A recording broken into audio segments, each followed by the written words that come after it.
I know briefly you may say just 2 minutes on the old significance of the Eid. I've had you before, but today, just about 5:30, the community experienced, I'm not sure if it was a tremor, a slight earthquake. It happened before. But today is compared to the 9th of Zulhijjah, the day of Arafat. You've studied, you've traveled a lot. I'm certain there are a lot of persons who became pregnant, ran out of their houses and so on and so forth. Let me hand over here to you. أعوذ بالله من الشيطان الرجيم بسم الله الرحمن الرحيم. First of all, I express my greetings to all our Muslim brothers and sisters across the world, those who celebrated the Eid today, and those who are waiting to celebrate Eid tomorrow. Anyway, Eid is Eid, whether it is today or tomorrow. We are doing the same thing. It doesn't matter what day it is. So Eid al-Adha Mubarak, Mubarak Eid for our brothers and sisters here in Guyana who are watching our program live.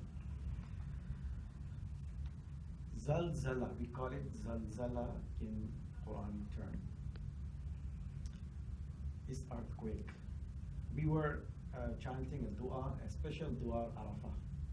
Imam Hussein, the grandson of Rasulullah, while he was in the plains of Arafah, beside the Jabal al-Rahma, it's a mountain of blessing. He was sitting there. The narrators mentioned that he chanted a lengthy dua, about a 1-hour dua. And if you look on that dua, there's a huge amount of knowledge of Islam, from Tawheed till what we had to do and how we can connect with Allah subhanahu wa ta'ala. And we were chanting that dua with our congregation, and suddenly we felt that we are shaking up. And within few seconds, I said maybe it's something normal. But when it continued, and it was obligatory for any believer, any follower of Allah subhanahu wa ta'ala, and the servant of Allah subhanahu wa ta'ala to safeguard themselves. So we came out of the building and we stand, and it was continued. And it was shaking up. We saw the building shaking, we saw the trees and shaking up. And our neighbors and all of them came out. And what I did, I recited the surah, which is very related to this surah to Zilzal. And then it was calmed down. We came in again and we continued chanting the dua. And then it is recommended for the believers to, as a Muslim, to offer 2 rakat of prayer. And some Muslims say it is obligatory, and majority says it is recommended. It is good to offer the 2 rakat prayer, like we offer in time of the solar eclipse, lunar eclipse, and calamity, disaster like this, earthquake. It is called Salatul Ayat. Ayat means the signs. This is the sign of Allah subhanahu wa ta'ala. Something happened extraordinary. It's a sign of Allah subhanahu wa ta'ala. So we have to offer the prayer, and we offer the prayer, and then it was time for the Maghrib, and we went to the Salatul Maghrib. What I want to mention that the scientists and those who are expert in this field, they have to talk about how it happens and what are the consequences, and our government and those who are protecting our citizens, they have to set up the mechanism to minimize the consequences and the disaster. And that is a different issue. We don't want to talk about that. Islamic perspective, in Quran we have several verses talking about the zilzal, the earthquake, and other calamities and other disasters. And I want to put some of the verses. How it happens, most of that is a natural procedure. It's a like globe. It has its own movements. So once the energy, it has to empty the energy somewhere, and it happens. Not only here, like Japan is a hub of the earthquake. In the Philippines, in other areas, it's a hub of the earthquake. I was there in Bangalore, in India. It was some 90s, and I felt a huge amount of the earthquake. And then it was Mumbai and some area, Gujarat, and that area we had the big earthquake. We lost more than 100,000 lives. In Iran also we had several lives we lost. And it is something, it happens across the world. Nobody can, avoid. And this is something, the sign of Allah we have to go through.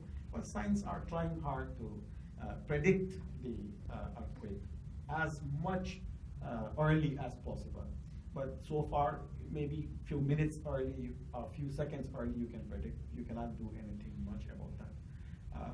Japan, normally I heard that the construction work, how they do, even every day they feel the earthquakes. They construct building, the building shakes, but nothing happens to those who are living in. That's how they advance. What I want to mention, Quran says, فَمَا كَانَ اللَّهُ لِيَظْلِمَهُمْ وَلَكِنْ كَانُوا أَنفُسَهُمْ يَظْلِمُونَ. So it was not Allah who wronged them, but it was they who used to wrong themselves. It is not Allah. Allah is compassionate. Arhamur Rahimin. Nothing comes wrong to us from Allah. We create problems by our own hands. Let me give an example to make it understand better. Rain is a blessing of Allah subhanahu wa ta'ala. Once you don't have proper infrastructure, that itself is a calamity. You end up flooding.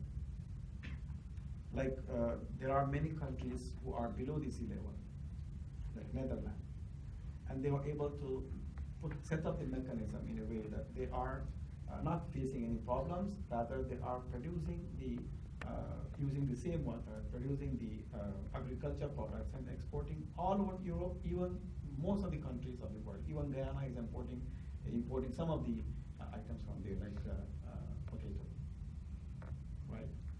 But unfortunately, some countries like Guyana, we are facing the flood. If we set up the mechanism and if we use our resources for the development of our infrastructure, the same rain is a blessing for us. So it's depends upon our actions, how we behave with the nature. Sometimes we cut the trees without any purpose, and then we face the drought in some countries. So these are the things, if we touch the nature, if we do something wrong with the nature, nature reacts. So that's why Allah subhanahu wa ta'ala cautioned in the Quran in different verses, فَكَيْفَ إِذَا أَصَابَتْهُمْ مُصِيبَةٌ بِمَا قَدَّمَتْ أَيْدِيهِمْ. But how will it be when an affliction visits them because of what their hands have sent ahead? So we do something wrong and we attract the afflictions. So what Quran says like that, and I have verses after verses, I don't want to go about that. And this is something we need to be careful about, our behavior, our actions, our deeds. We have the past experiences of nations, like nation of Ad, nation of Thamud, nation of Shu'aib, nation of Lut. Quran mentioned about them. Some of them, there is no sign of their existence. Aliyaha, Safilaha, mean the what upper, it turned back in the whole land, destroyed totally. Why? Quran says because of their own actions. You cannot use the blessings of Allah subhanahu wa ta'ala and just commit sin without being grateful to Allah subhanahu wa ta'ala. So Allah subhanahu wa ta'ala wants you up to a level. Then it's a rahmah, and the blessing of Allah itself says that there should be a caution. There should be some sign so we can understand where we are going is wrong, so we can come back. There are certain a'mal, there are certain deeds recommended in Islam to avoid those things, like tawbah, repentance. We did wrong, we have to be fair with ourselves. What we're doing wrong is we have to repent and we have to come back. We have to correct ourselves. We can minimize the casualties. And then attaining taqwa, being pious, being good with each other, behaving good in our society, that minimize the casualties. It's natural. So if you're disturbing each other, the people, they curse you, and then that curse goes and you attract these earthquakes and these things. That's how we need to correct ourselves. So it is good before something happened to us, let us correct ourselves. That is very important. And also it is amr bil ma'ruf, nahy anil munkar, enjoining good. and forbidding evil. Maulana That is Tasdeeq something. is really going. I know that. I know you have a lot more, but I only have about 7 Let me minutes. mention one thing. One thing Go- finally. go quickly. Quran in different verses it is mentioned here that it is a sign of the day of judgment as well. Ya ayyuhan nas, the first verse of the Surah Al-Hajj. Ya ayyuhan nas, ittaqu rabbakum inna zalzalata as-sa'ati shay'un 'azim. O mankind, be wary of your Lord. Indeed, the quake of the hour is a terrible thing. This is a small thing, it's not big. But What we had, alhamdulillah, so This far, is no That loss is or wrong. life or anything. No, we reported, never right? will, because- Alhamdulillah, we thank Allah. Yeah. But Zalzalatu Sa'a, meaning the day of judgment, is Shay'un Azim. If Allah says Azim, it's really Azim, big. We cannot imagine that. So it reminds us the day of judgment. So while we are feeling this Zalzala, this quake, let us remind the day of Oh, judgment. God, And that's the great sign. Let me recite the surah which is recommended. If it is a very small surah, Yes. within a minute I can.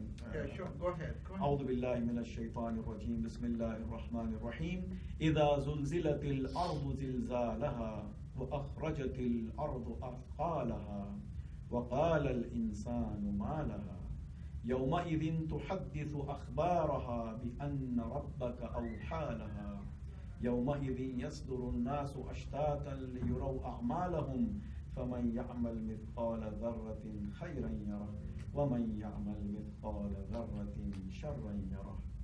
In the name of Allah, the All Beneficent, the All Merciful. When the earth is rocked with a terrible quake, and the earth discharges her burdens, and man says, "What is the matter with her?" On that day, she will relate her chronicles, for her Lord will have inspired her. On that day, mankind will issue forth in various groups to be shown their deeds.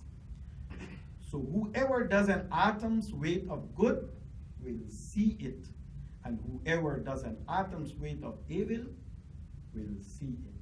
This is something recommended to recite during the Zalzala. Be calm down. If something happens, it will happen. You cannot avoid Prevent that. that. If Allah subhanahu wa ta'ala grant you more life, nothing will happen to you. Sometimes I saw some of the clips that people run away from calamity, they enter into calamity.